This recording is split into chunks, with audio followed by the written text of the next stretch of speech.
সবাইকে স্বাগত জানাচ্ছি বিডিভিউজে। আপনাদের সাথে আছি আমি সুস্মিতা দাস। এশিয়ার অপেক্ষাকৃত ছোট রাষ্ট্রগুলো নিয়ে বাড়ছে প্রতিযোগিতা।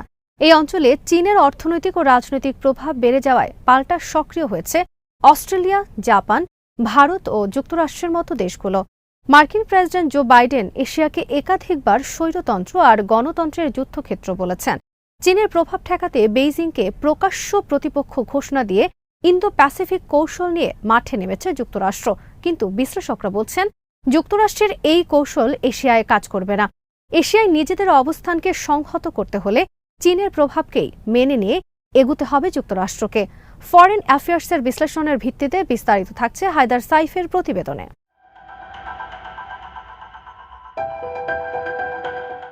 অনেক বিশ্লেষক চীন মার্কিন প্রতিদ্বন্দ্বিতাকে নতুন শীতল যুদ্ধ আখ্যা দিয়েছেন, কিন্তু বাস্তবে এই প্রতিদ্বন্দ্বিতাকে আসল শীতল যুদ্ধের সাথে গুলিয়ে ফেললে হবে না। এশিয়ার অপেক্ষাকৃত দুর্বল দেশগুলোর সাথে চীন কী ধরনের সম্পর্ক তৈরি করেছে সেটা তাহলে বোঝা যাবে না। ওয়াশিংটনের দিক থেকে বিভিন্ন দেশের উপর রাজনৈতিক চাপ রয়েছে, যাতে এই পুরো অঞ্চলে চীন মার্কিন প্রতিযোগিতার দৃষ্টিকোণ থেকে দেখা হয়। কিন্তু বহু এশীয় দেশের কাছে এই যুক্তি অর্থহীন।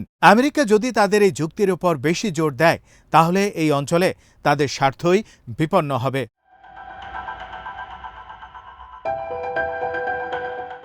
এই প্রতিযোগিতায় চীনের কী ধরনের প্রভাব কাজ করছে তা বোঝা জরুরি।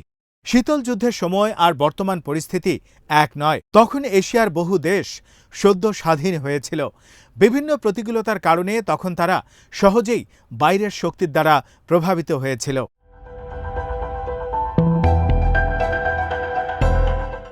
৩ দশক আগের চেয়ে চীনের প্রভাব এখন অনেক বেড়ে গেছে, কিন্তু এশিয়ার দেশগুলো আসলে চীনের প্রভাবে হারিয়ে যাওয়ার ঝুঁকি নেই। এশিয়ার দেশগুলো এখন এককভাবে চীন বা যুক্তরাষ্ট্রের বলয়ে ঢুকে যায়নি। এটা সত্যি, মাঝে মাঝে তাদেরকে দুই দেশের মধ্যে একটিকে বেছে নিতে হয়, কিন্তু দেশটির অভ্যন্তরীণ ও পররাষ্ট্র নীতিতে তা বড় কোনো বিষয় নয়।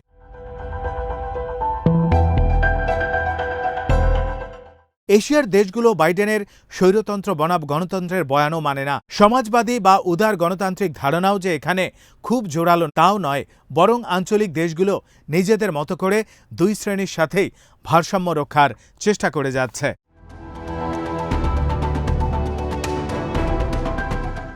এশিয়ার ছোট দেশগুলোতে চীনের প্রভাব মোকাবেলার জন্য যুক্তরাষ্ট্রকে আরও চিন্তা ভাবনা করতে হবে। তবে বাইডেন প্রশাসনে কিছু জ্ঞান ফিরেছে বলে মনে হয়। 2023 সালের মে মাসে যুক্তরাষ্ট্র ইঙ্গিত দিয়েছিল ইন্দো প্যাসিফিক অঞ্চলের দেশগুলো চীনের সাথে কিছুটা বিনিময় করতে পারে। এশিয়ার রাজনৈতিক বাস্তবতার মধ্যে যে জটিলতা, সেটা যাতে বিলীন হয়ে না যায় সেজন্য নীতি নির্ধারকদের সতর্ক হওয়া উচিত। বিভিন্ন দেশের মধ্যে যে পার্থক্য, সেগুলোকে গভীরভাবে বিবেচনা না করে কৌশল গ্রহণের ঝুঁকি আছে।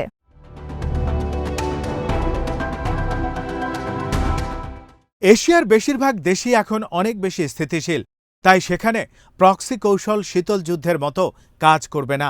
পিস রিসার্চ ইনস্টিটিউট ওসলোর তথ্যে দেখা যাচ্ছে, শীতল যুদ্ধের পরে এশিয়ার সংঘাতে মৃত্যুর সংখ্যা বহু কমে গেছে। এশীয় দেশগুলোর অভ্যন্তরীণ রাজনীতি এখন আর বাইরের দ্বারা প্রভাবিত হয় না।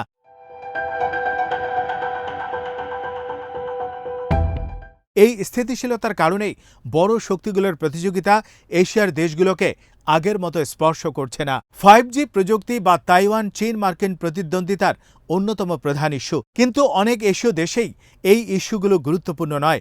আবার অনেক দেশেই যুক্তরাষ্ট্র বা চীন কোনো দেশের রাজনৈতিক মডেলকেই নিজেদের জন্য এককভাবে উপযুক্ত মনে করে না।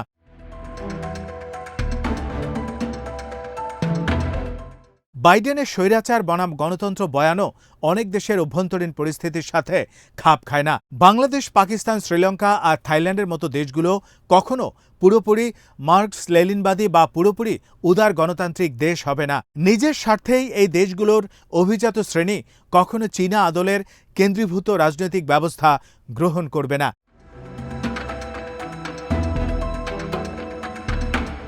একইভাবে বাইডেনের গণতন্ত্রে ইন্দো প্যাসিফিক কৌশলের নামে যে বয়ান তুলে ধরছে, সেটাও এশীয় দেশগুলোর কাছে গ্রহণযোগ্য নয়। বাইডেনের বয়ানে গণতন্ত্রের জন্য গণতান্ত্রিক প্রতিষ্ঠান, অবাধ মিডিয়া ও প্রাণবন্ত নাগরিক সমাজের উপস্থিতি নিশ্চিত করতে হবে, কিন্তু এশিয়ার অনেক নেতা ও জনগণের কাছেই এগুলো প্রধান বিবেচ্য নয়।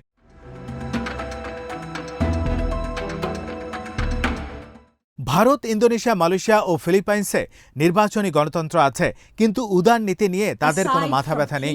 ধর্ম ও রাষ্ট্রকে আলাদা করা, বাক স্বাধীনতা রক্ষা করা এগুলো তাদের অগ্রাধিকার নয়। সিঙ্গাপুরের ক্ষমতাসীন দলের যুক্তরাষ্ট্রের সাথে ঘনিষ্ঠ সম্পর্ক রয়েছে, কিন্তু রাজনীতি ও সমাজ ব্যবস্থার উপর তারা কর্তৃত্ব শিথিল করতে চায় না। The killing of journalists is the most egregious form of censorship. এশিয়াতে রাজনৈতিক স্থিতিশীলতা বেড়েছে, আদর্শিক মেরুকরণ কমেছে। বিভিন্ন দেশের অভ্যন্তরীণ বাস্তবতা এখানে ভিন্ন ভিন্ন। নেপালে চীন ও ভারত উভয়ই প্রভাব বিস্তারের চেষ্টা করছে। 2015 থেকে 2021 সাল পর্যন্ত সেখানে ভারত বিরোধী মনোভাব বেড়ে গিয়েছিল। চীন তখন একটা ঐক্যবদ্ধ নেপাল কমিউনিস্ট পার্টি গড়তে ভূমিকা রেখেছিল। অনেকেই তখন ভেবেছিল নেপাল চীনমুখী হয়ে যাবে, কিন্তু নেপালের রাজনীতি এককভাবে চীনমুখী বা ভারতমুখী হয়নি।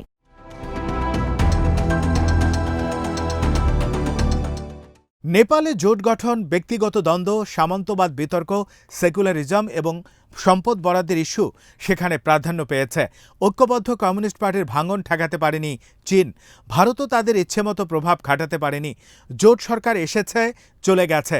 দেশের নেতারা চীন ও ভারত দুই দেশের সাথেই কাজ করার কৌশল রপ্ত করেছে।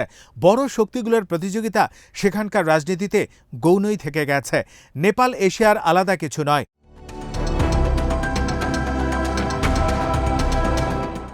ফেব্রুয়ারিতে ইন্দোনেশিয়ায় যে নির্বাচন হয়েছে সেখানেও চীন মার্কিন প্রতিযোগিতা ততটা গুরুত্ব পায়নি। গত এক বছরে পাকিস্তানের প্রভাবশালী সামরিক বাহিনীর সাথে আফগানিস্তান সরকারের দূরত্ব বেড়েছে। বেইজিংয়ের সাথে একতরফা সম্পর্ক রক্ষা না করে পাকিস্তানের সামরিক কর্মকর্তারা এখন যুক্তরাষ্ট্রের দিকে ঝুঁকছেন।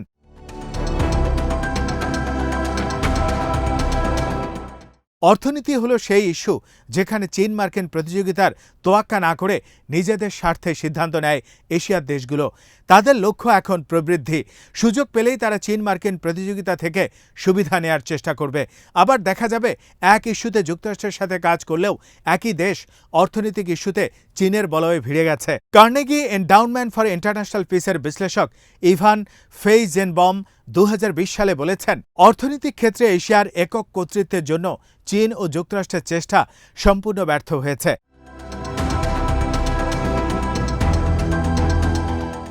এশিয়াতে চীন ও ভারত সবসময় প্রতিযোগিতার কথা মাথায় রেখে কৌশল নেয় না।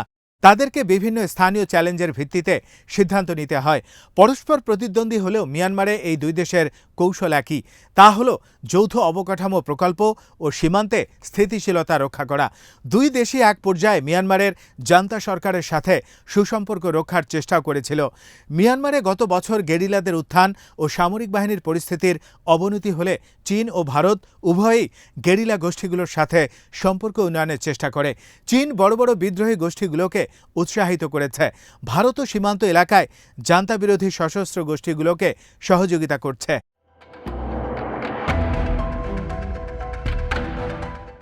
এশিয়ার যেসব দেশের চীনের সাথে নৌসীমা নিয়ে বিবাদ আছে, সেই দেশগুলো গত এক দশকে যুক্তরাষ্ট্রের ঘনিষ্ঠ হওয়ার চেষ্টা করছে। এই ধারা আগামীতেও চলতে পারে। কিন্তু যে দেশগুলো চীনকে সেভাবে হুমকি মনে করে না, তাদের সাথে একতরফা সম্পর্ক উন্নয়ন যুক্তরাষ্ট্রের জন্য সহজ হবে না। চীনা প্রভাবের উদাহরণ হিসেবে বিশ্লেষকরা সলোমন দ্বীপপুঞ্জ ও মালদ্বীপের কথা বেশি বলে থাকেন, কারণ এই দেশগুলোর কৌশলগত গুরুত্ব বেশি। এই দেশগুলোর ওপর চীনের প্রভাব যুক্তরাষ্ট্রের জন্য শঙ্কার কারণ।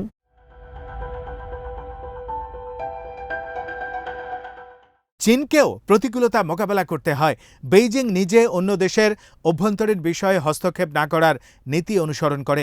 এছাড়াও বিশেষ করে মিয়ানমার, পাকিস্তান ও শ্রীলঙ্কায় বেল্ট অ্যান্ড রোড ইনিশিয়েটিভ প্রকল্পের অধীনে বিনিয়োগ থেকে চীন যে প্রভাব বিস্তারের আশা করেছিল তা ততটা হয়নি।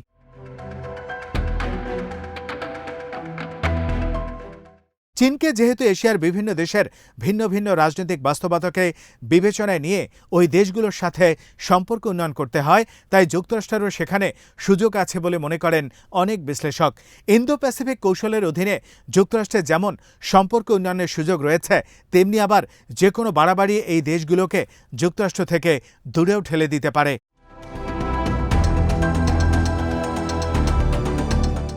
এশিয়ার ছোট দেশগুলোর যেমন প্রকৃতি, সেই প্রকৃতিকে মেনে নিয়ে ওয়াশিংটন যদি এগুনের চেষ্টা করে তাহলে তাদের কৌশল কাজে লাগতে পারে। কিন্তু বেইজিংয়ের বিরুদ্ধে যুদ্ধের মানসিকতা নিয়ে কোনো দেশকে চাপ দিলে হিতে বিপরীত হতে পারে। এমনকি চীনের সাথে কোনো দেশের যদি কোনো খাতে সহযোগিতার সম্পর্ক থাকে, যুক্তরাষ্ট্রের উচিত হবে সেটা মেনে নিয়ে অন্য খাতে এই দেশগুলোর সাথে সম্পর্ক উন্নয়নের চেষ্টা করা।